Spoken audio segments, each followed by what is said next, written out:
Hi, this is Gary Tonicourt from MoreThanASnapshot.com. In this tutorial, I'm going to be showing you how you can improve your workflow and make things a little faster and easier in Lightroom. And that is with the sync function, which will appear here once I select more than one file. So if I want to select a series of images, I can click on the first image and then hold down Shift and click on the last image. And you can see here it selected all of those images. Or if I just want to select a couple of images, I can click on the first image and then control click on the next image.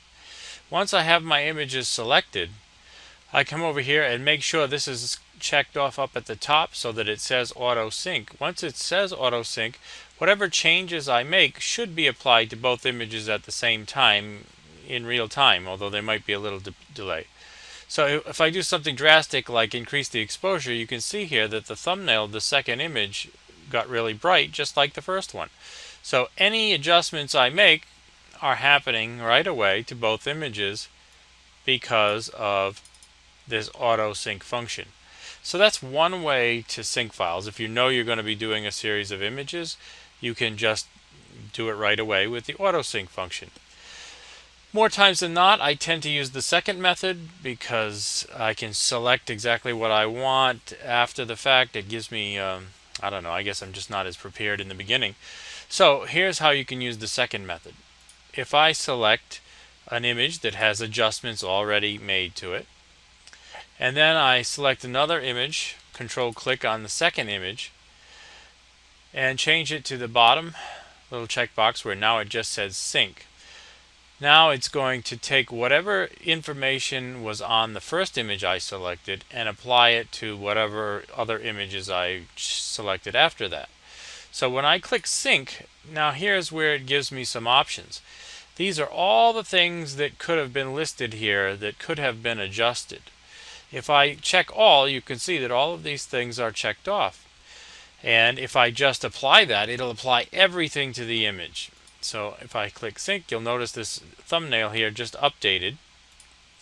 And now this picture has been updated with all the information from this picture. And if I want to see the before and after, I can click on this. And this is the big adjustments that were made to this image. Alright, let's go back to that for a second. But let's say I want to use the information from this picture, but maybe not everything. So then I can select another image to apply it to, hit sync. Now, if I don't want everything, I can select check none. Now nothing is selected. Maybe the only adjustment that I want to have applied is, we'll do something that you can see.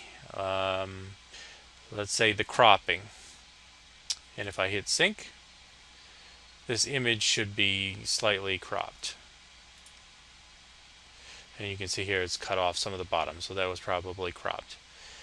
Alright, I should have chose something that was more obvious, so let's try this again. Select both images and hit sync. Alright, I'll take off the crop. Let's check all again, and I'll check off some things maybe that I don't want. Okay, we already cropped, so I'll take off that. There's no spot to be removed in this one, so I'll uncheck spot removal. We do want lens correction, probably, and we didn't do any grain or post-crop vignette, so we could take that off. The process version and calibration. The process version has to do with what version of Lightroom you're using. The calibration has to do with what you have set for your camera, as far as how the camera is calibrated. Noise reduction, we'll leave that on. Any local brushes could be different because the clouds are not in the same places, so we don't want the local brushes to be applied. Split toning we can leave on because we added stuff to the highlights into the shadows. Color saturation, we can leave those on. Color treatment, again, we can leave those on because it's a similar type of image. Sharpening, clarity, tone, all the exposure adjustments and white balance, all that should be okay to apply this. So I'll hit sync and check out the results. Click on another image and then click on that image. And this is how the image is now. And we'll see the before and after. Alright. So this image came a long way also. And that's how you can use the sync function to quickly adjust a bunch of images. If you had shot for example, 500 pictures all in the same room, you could sync them and be done your editing in no time. So give that a try and see if syncing helps improve your workflow.